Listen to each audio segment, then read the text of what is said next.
Hi, Tom. This morning session, I was hoping we could talk about the use of statistics and technology. Uh, Peter and Hal may not be available, but they had been texting you and including me last week about their using of technology, and they really had some interesting ideas using it. And they're not on, but I want to get you to talk about Instat and where you're at with it and what you think of it. Uh, well, we get this huddle instat the day after the game, and it has its own rankings, like Corsi and all these kind of things. Yeah, I pay more attention to the shots, where they're coming from, who's getting them. You know, they don't keep track of the passing. I We try to keep track of our passing ourselves, yeah, but I don't know. It's always good to get the information. It tells you about their ice time, how much he's how much ice time each player got. And that's always skewed by on our team we have two power play units and two penalty kill units. So yeah, 2 games ago we got 11 power plays and killed 3 penalties. So that of course sort of affected those players' ice time because you know the power play people were on a lot more than the penalty killing. Now if it's 5 each, then yeah, you know the ice time usually works out. And that what I pay more attention to is how many shifts they have. Because some players go out there and do 35 seconds, get off, and others are near a minute. So their ice time be higher with exactly the same amount of shifts, right? It'll be higher. So it's just an interesting stat. The one thing they send all the players their own shifts so they can watch themselves, which is interesting for the players to do and to wonder how critical they are watching it, to critique themselves. And they also send clips of every power play, every penalty kill, and you can watch the whole game. I like watching the whole game myself. If there's some particular power play that or penalty kill that we did exceptionally well or poorly, maybe watch that some more to see what happened.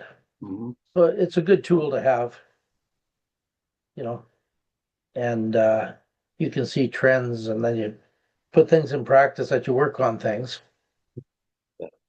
If there's occurring things like last practice, we worked a while. I talked to the D about we have like 4 of our 6 D are first years, and one played the lower level last year. So we only have one returning D, and they'll get puck focus sometime and skate back and then whoosh for the puck and end up turning towards the boards, giving the whole middle away if the player's any good that's coming down on them. So I went over how to hold the stick and the elbow back and hide how far you can poke, but told them that if someone beats them, they have to have skate marks on their chest after because the person went over top of them. yeah, And also explained about tight gaps, how much farther a player has to skate around you in a tight gap than they do if you give a big gap. And we did, what do you call it? Pody.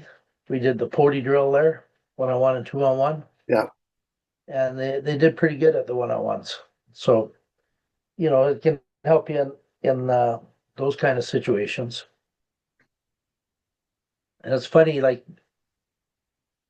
coaching, you're always looking for the perfect game, and a lot of times you have a way worse view of how you played when the game's over, and then you watch the video and you say, "Oh, we played pretty good." So it's nice to have the information for sure. And that's the other thing is Flow Hockey also sends you the video of the whole game, but they send all kinds of stats about shots every period and what else they send you. They send stats along too. So The information there is amazing, Tom. And you know, Girls Hockey Calgary has purchased the license to make use of it. And just listening to you talk, I think it's a useful device if we learn to use it. And you absolutely know how to make the most of it. It's I guess the big question is how much time does the coach have? well, that's Unlike you or exactly right. me, And the last week, scorched ice came. And scorched ice, you put this little computer on the skates. It hooks up to the laces and goes below the skate, and it reads the force of the skate and all this. I saw it 2 years ago. I haven't, so we've had it on for two practices, but it's very time consuming. Like today, we practice at 4 o'clock, and Emily kind of in charge of it. The kids are rushing there from school, and you got to bring in this case, turn on 20 of these computer things, yeah, and the kids have to put them on their skates, and then after withdraw them. It's I told Emily, and I said we'll do it for one practice a week and one game a week, because it's just really time consuming, and we can see trends in the kids skating that way. You don't have to have every single practice. It monitors effort and all this sort of thing too. yeah, And so everything's useful, but is everything worth the time that you're putting in? Because people, yeah, you only have so much time. And is it like, say I was coaching this team by myself, it would almost be impossible. yeah, For a guy, you can't go in the dressing room before while they're getting dressed, yeah. and all that kind of stuff. So, you know, Well, everything's useful to have, but you only have these volunteer coaches here. yeah. Tom, I'm curious, like you've been coaching a long time, probably before the video era, and then we had this we could get copies of the tape, but you were one of the first guys I've ever seen get a parent to record the game on their phone on a little device attached to the phone that they gave to you, and they recorded the entire game, just the shifts. And can you talk a bit about when you did that, how you used it?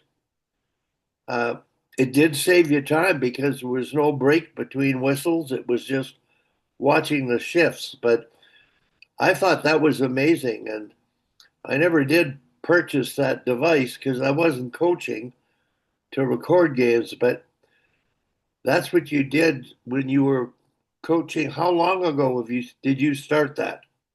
Well, I think it was an app I used before, but now my iPhone, the camera's so good now, and I have so much memory, because before I couldn't, do it on my camera because it would fill my phone up right away. Yeah, So I prefer this. I haven't had them doing it because someone's already videoing for flow hockey and all this sort of thing. yeah, And it is hard for the parent because they want to watch the game and they're doing the video instead. But I prefer it because it's only the shifts, and then I can just mark the shifts, power play, penalty kill, that I'm interested in, or maybe I want to go over with a player.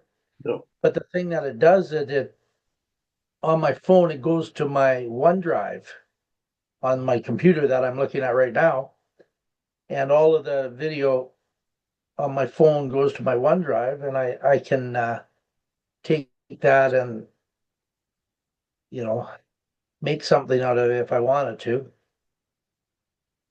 And we use that other program when I was coaching at SAIT, because we had a projector on the ceiling that pulled down a screen, and the players could watch stuff. We're getting ready for yeah.